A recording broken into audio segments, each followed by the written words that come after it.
कि हर किसी के जहन में वही था, हर किसी के लबों पर उसी की बात थी। उसे होना चाहिए था यहाँ, पर अफसोस वो नहीं था। हर किसी के चेहरे पर बस यही बात थी। और ये देखो, सुबह सुबह मुस्कुराते हुए, जयकारे लगाते हुए ये कौन आया है। और कमाल तो देखो, इसके लबों पर भी उसी की बात थी। नमस्कार, पुण्यश्री के भाई शो में हमने देखा कि हर किसी के चेहरे पर, हर किसी के लबों पर एक ही बात थी कि युवराज खंडेराव कहाँ है, उन्हें यहाँ होना चाहिए।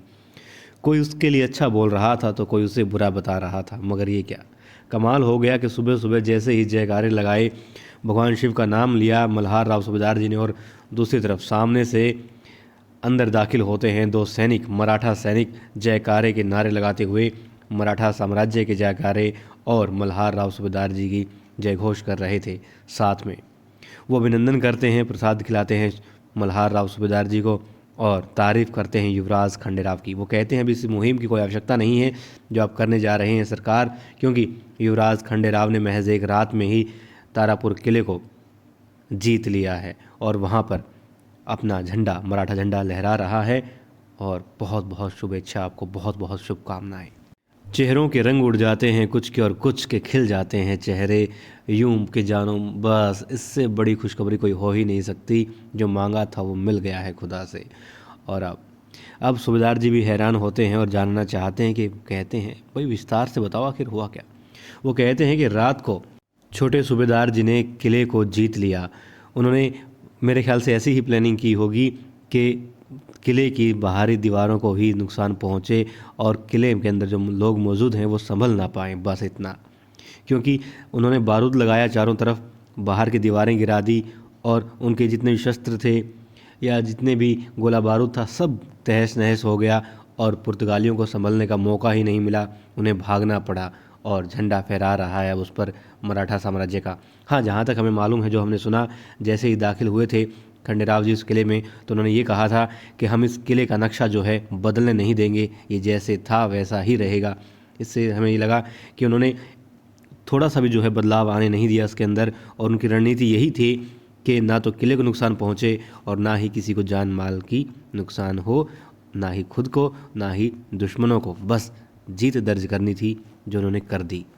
लेकिन अब धना सरदार बीच में अपनी टांग घुसेड़ते हैं और कहते हैं खबर तो अच्छी है सरकार, मगर जिस तरीके से खंडेराव ने आपको अंधेरे में रखा, सबको अंधेरे में रखा और ये काम किया, ये बात गलत है।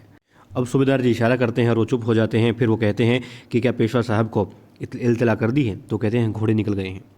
ठीक है, तब सैनिक गए उनको बताने के लिए और वो कहते हैं कि आप विश्राम कीजिए, तो जी इनको ले जाइए, विश्राम कराइए, जलपान की व्यवस्था कीजिए इनकी। और फिर वो कहते हैं कि विजयदशमी के शुभ अवसर पर इतनी शुभ हमें संदेश मिला है, खबर मिली है, तो सबका मुंह मीठा होना चाहिए। और फिर द्वारकाबाई साहिब भी भड़काना चाहती हैं गौतम भाई सरकार को, और सूबेदार जी को भी जाहिर सी बात है, मगर वो चुप रहते हैं, कुछ नहीं बोलते, क्योंकि जीत की खुशी उनको भी है।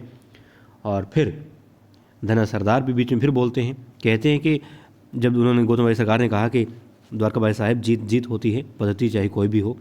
अब धना सरदार बोलते हैं कि सूबेदार जी क्या आप संतुष्ट हैं, आप सही मानते हैं जो गौतम भाई सरकार कह रही हैं उस बात को? तो वो कहते हैं धना सरदार जी हम आपसे दरबार में मिलते हैं। और फिर दरबार में दिखाया जाता है, लेकिन उससे पहले सब लोग कहाँ पहुँचे हैं? युवराज खंडेराव के पास, उनका हालचाल जानने के लिए। मगर देवी अहिल्या के मन में चल रहा है कि बाबा साहिब इस बात पर भी नाराज़ हो सकते हैं, क्योंकि युवराज खंडेराव ने चोरी छिपे ये सब किया है और यदि सवाल उठाए इस बात पर तो हाँ, छोटे सूबेदार जी फिर से गुस्सा हो जाएंगे और दूरियां जो है बढ़ सकती हैं कम होने की बजाय।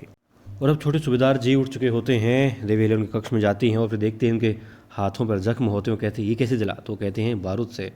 अच्छा, फिर वो बताना चाहते हैं नहीं, फिर वो कहती हैं मुझे सब पता चल चुका है, मुझे नहीं सबको, सब बहुत खुश हैं आपकी वीरता के बखान सुन करके, सब बहुत खुश हैं। वो कहते हैं आपने किसी को बताया क्यों नहीं? हम सबको बताना था, मुझे जल्दी जगा देते ना।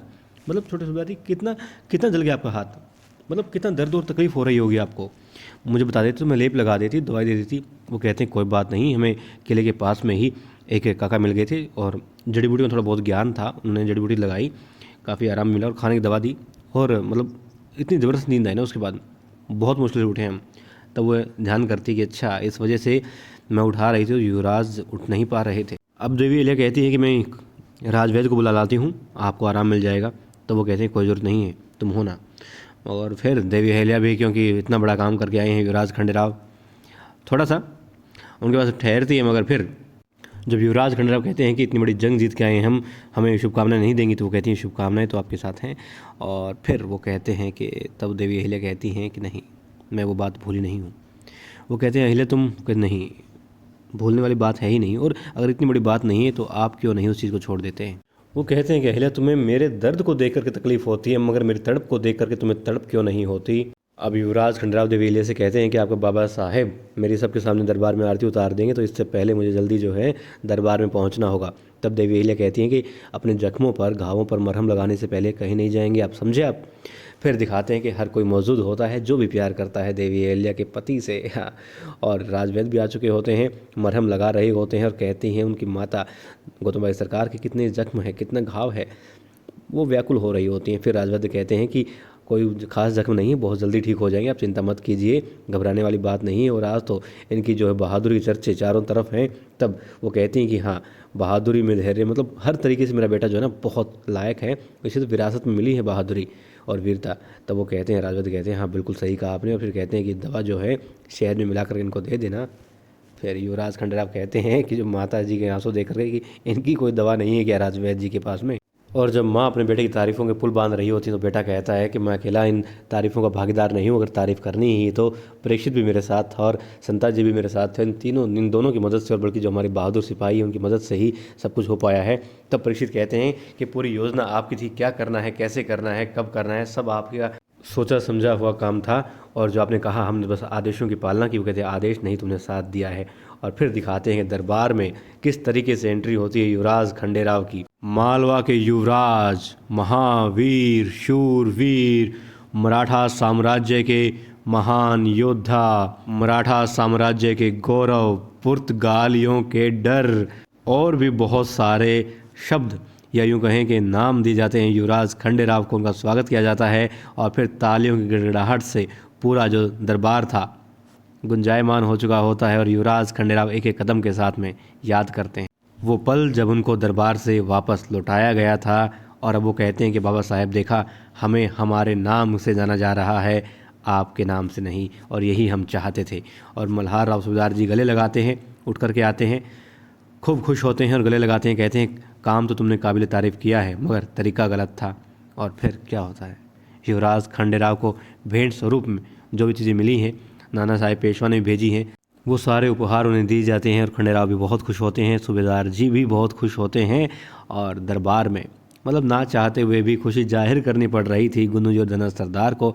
हर कोई वाकई में बहुत खुश था उनके अलावा। और अब दो महिलाएं फिर से नई योजना बना रही होती हैं, द्वारकाबाई साहेब और यमुना बाई। वो कहती हैं कि अब तो सास बहू में लड़ाइयाँ करवा करके ही हमें जीत हासिल करनी पड़ेगी, वरना खंडेराव कहीं का नहीं छोड़ेगा हमें।